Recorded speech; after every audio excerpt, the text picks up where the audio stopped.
Bom dia a vocês. Meu nome é João Ricardo, sou mastologista. Estou aqui vindo hoje conversar um pouquinho com vocês sobre prevenção do câncer de mama. A gente, nesse dia, a gente está quase que encerrando o mês de outubro, encerrando o Outubro Rosa. Acho que muitas coisas vocês ouviram sobre prevenção do câncer de mama e acho que esse é o momento de a gente fazer, de repente, um apanhado geral de tudo que se ouviu, de tudo que se pensa, e eu tentar traduzir em dados simples e concretos, atitudes que você que está aí agora ouvindo pode tomar no seu dia a dia, para com você, para com a sua filha, para com a sua mãe, para com a sua amiga, no trabalho. Eu sempre digo que o interessante desse momento, de a gente oferecer informação, eu como médico acho que eu faço muito mais hoje aqui na tua frente, falando alguma coisa para você, do que de repente amanhã à tarde estar no centro cirúrgico do hospital operando alguém. Aqui, na verdade, eu posso estar acessando uma infinidade de pacientes, mudando a história natural, de repente, de uma porção de vidas, sendo que naquele momento no hospital eu vou estar trabalhando especificamente com um caso único. Então, esse momento, para mim, é muito importante e eu espero que você possa, na verdade, estar usando das informações que a gente vai passar para que você possa, de repente, mudar a atitude, mudar o pensamento em relação ao câncer junto a você e junto aos seus. Quer dizer, que você possa multiplicar, de repente, a informação que você está recebendo hoje. Eu acho que o nosso país ele carece de informação, carece de cultura, e esse momento de poder passar alguma coisa boa para você, eu acho que é um momento raro dentro do espaço que a gente tem na mídia. E então, para mim, isso é muito importante e espero que nesse momento seja importante para você também. Quando a gente fala de prevenção, a gente sempre ouve, na verdade, uma história, se a gente for bater a primeira coisa que vem à mente, a gente fala, faça mamografia aos 40 anos. Então, me parece que as campanhas todas focam em vamos fazer a mamografia aos 40 anos. Eu tenho uma visão um pouquinho diferente disso, eu acho que apenas dessa forma a gente não está fazendo prevenção. A prevenção é muito mais do que isso. Quando a gente fala prevenção aos 40 anos, a gente está esquecendo que existem cânceres antes dos 40 anos. 25% das pacientes com câncer de mama acabam adoecendo de câncer antes dos 40 anos. E é comum, às vezes, a paciente mais jovem me perguntar, doutor, o que eu fiz de errado? Porque eu sempre soube que a mamografia deveria ser a primeira vez aos 40 anos, mas eu estou com 32, por exemplo, e eu estou com diagnóstico agora, quer dizer, eu não sabia o que eu tinha que fazer, onde eu errei. E, na verdade, não foi ela que errou, na verdade, fomos nós que erramos. É a forma como a gente coloca as coisas, que de repente faz com que elas sejam interpretadas de maneira equivocada e faz com que de repente essa menina de 32 anos tenha um diagnóstico mais tardio porque não tinha informações adicionais. E acho que esse é o momento de poder dizer o que a gente pode fazer a mais. Então, quando a gente fala prevenção e fala mamografia aos 40 anos, essa é parte da prevenção. A gente tem que entender que a prevenção ela pode se iniciar muito antes. Eu sempre costumo dizer, quem me conhece já ouviu alguma entrevista ou alguma palestra, alguma coisa, eu acho que toda mulher aos 20 anos deveria consultar um mastologista. O mastologista é o médico que cuida da saúde das mamas. Na verdade, a gente não trata de câncer de mama somente. O mastologista não é um oncologista. O mastologista é o médico que cuida da saúde mamária, que inclui a saúde mamária de uma criança, de um menino, de um idoso, de um homem, de uma mulher, não importa quem. Todos nós temos duas mamas. Nós nascemos com duas mamas. Então, todas as patologias mamárias, o mastologista é o médico especialista para tratá-las. E eu acho que o mastologista é mais, o que eu falei aqui no começo, nós somos médicos da saúde mamária. E na verdade, quando a gente tem um mastologista cuidando da nossa mama, a gente não tem só ele prevenindo câncer, ele tem, na verdade, tratando todas as possibilidades, todas as doenças possíveis e trazendo saúde à minha mama. Então, eu entendo que a prevenção ela começa com uma consulta, ela não começa com um exame. Então, toda mulher a partir dos 20 anos deveria ter um mastologista na sua rotina. Hoje nós buscamos um especialista em todas as áreas, não só na área médica. Então, o que eu acho? Eu acho que a menina aí com seus 20, 21, 22 anos deveria procurar um mastologista para que ela possa fazer uma primeira análise, para que eu possa, como médico, analisá-la, identificar se essa paciente tem algum fator que eu possa interferir, reduzindo o risco de um câncer de mama no futuro. Por exemplo, a obesidade, o sedentarismo, o paciente que não faz atividade física, o uso de anticoncepcional de maneira prolongada e sem controle, o fato de não amamentar ou não estar preparada para isso, enfim, tem várias coisas que são mutáveis, são fatores de risco que acrescentam, na verdade, chances de câncer de mama no futuro e que numa consulta inicial eu posso estar mudando este caminho hoje para que no futuro esse risco possa ser menor. Então nós chamamos isso prevenção primária. E não adianta a paciente me procurar aos 40 anos tendo tomado 25 anos de anticoncepcional, quer dizer, ela já se prejudicou. Então a prevenção primária ela se faz antes, eu preciso me preparar, eu preciso estar adiantado em relação a isso. Isso eu só consigo fazer em pacientes que me procurem precocemente. A obesidade é outro fator. Se ela, na verdade, está obesa hoje, ela vai chegar aos 40 anos em mim para uma primeira consulta, se ela ficou 20 anos obesa, ela já acrescentou risco de câncer de mama no futuro. Eu preciso avisá-la disso agora.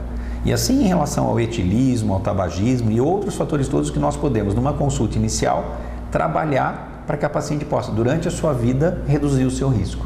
Esses são os fatores mutáveis. Existem outros fatores que a gente não muda. Por exemplo, ela de repente tem a mãe que teve um câncer de mama aos 30 anos.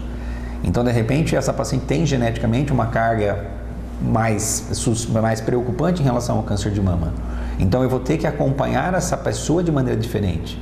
De repente, os exames de acompanhamento serão diferentes, não será o padrão normal. O tempo de seguimento entre um exame e outro será diferente. Às vezes eu preciso pedir testes genéticos, dependendo da história familiar, imaginando que aquela pessoa que me procurou possa ter um risco maior de uma mutação genética. Eu tenho que fazer essa solicitação e às vezes eu tenho que agir de maneira, como existe, vocês já ouviram falar, no caso da Angelina Jolie, às vezes fazer uma mastectomia profilática, de retirar as mamas e reconstruir aquelas mamas, porque ela tem um risco de câncer muito maior do que o padrão normal. Isso eu consigo numa consulta de prevenção. E isso eu consigo numa consulta, numa paciente que me procure precocemente. Por isso que eu digo que a primeira consulta e as consultas subsequentes devem iniciar-se precocemente, não aos 40 anos. Isso é prevenção primária. E, obviamente, numa consulta de uma paciente jovem ou não, eu vou lançar mão de exames que vão permitir com que eu faça diagnóstico de doenças, sejam elas benignas, que merecem também um diagnóstico e um tratamento. A pessoa pode ter cistos mamários, bexiguinhas de água, que não são nada de importante, mas merecem um diagnóstico. E eu preciso explicar para a paciente o que significa. Existem os fibroadenomas, existem as mastites, existem os crescimentos anormais da mama, os desenvolvimentos anômalos. Ou seja, tem muitas coisas que a mama possui que eu posso, na verdade, estar identificando, explicando. Muitas vezes a paciente percebe alguma alteração na sua mama e passa anos sofrendo, imaginando que tem alguma coisa séria. E de repente, quando ela vem numa consulta, com 5 minutos a gente explica para ela o que significa aquilo e aquilo tira um peso imenso das costas. Quer dizer, a gente não tem que ter medo de nada, a gente precisa, na verdade, contar com o apoio de alguém que sabe o que está fazendo, de um especialista, e eu preciso vencer essa barreira de muitas vezes não procurar ajuda, não procurar atendimento, de medo de que alguma coisa aconteça. A prevenção secundária, que é o diagnóstico precoce, é quando a paciente então nos procura, a gente faz a prevenção primária, como eu disse para vocês, e aí, através de exames eu vou identificar essas patologias que podem estar acontecendo, inclusive o câncer de mama. Como eu disse, um quarto dos casos de câncer de mama acontecem antes dos 40 anos. O nosso país é o país no mundo onde a média de idade da ocorrência de câncer de mama é a mais baixa. Ou seja, nós temos muitas mulheres jovens com câncer de mama. Isso dificulta um pouco o diagnóstico, porque as pacientes jovens imaginam que não tem risco de câncer de mama. Muitos profissionais que trabalham não com câncer também acabam dizendo para a paciente: ah, não, você tem só essa idade, imagina, isso não é câncer não, pode ficar tranquila. Os exames, então, muitas vezes a mamografia é só para fazer a partir dos 40 anos, se passa essa ideia que é equivocada. Mas então ela não faz um exame porque ela só tem mamografia aos 40 anos para fazer, mas ela está com 32, então ninguém pede exame para ela porque só se sabe da mamografia, não se tem um especialista para conduzir. Então a gente recebe muitos pacientes jovens numa conduta muitas vezes equivocada e com diagnósticos mais tardios por falta de conhecimento da paciente e de repente da população, dos médicos que na verdade atendem essa mulher e desconhecem essas peculiaridades do câncer de mama e das patologias, até por não serem médicos especialistas na área.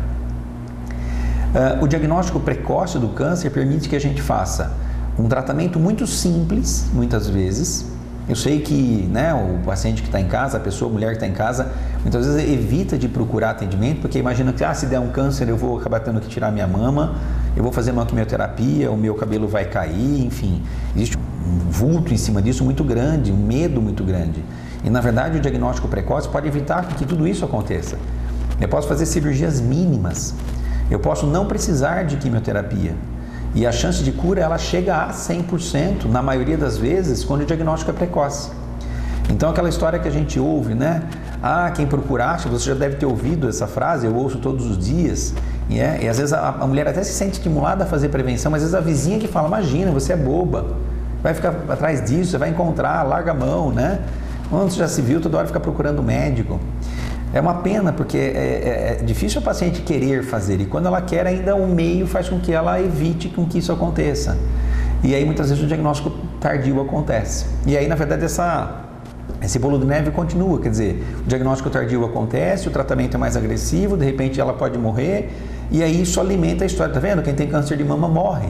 Sim, mas morreu porque, na verdade, procurou tardiamente. Uma coisa que eu digo sempre no consultório, e vou dizer aqui, em todos os lugares que eu vou, é que a gravidade de uma doença não está no nome que ela tem. Eu posso ter uma gripe, que é algo muito mais sério do que um câncer, muitas vezes.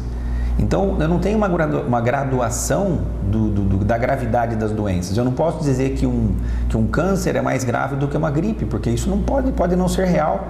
Eu não posso falar que o infarto é sempre uma coisa muito séria, porque às vezes não é. Né? Eu não posso falar que uma dengue é uma doençazinha qualquer, porque muitas vezes mata. Ou seja, o nome da doença não determina a sua gravidade. O que determina a gravidade de uma doença é a forma como essa doença, seja ela qual for detectada.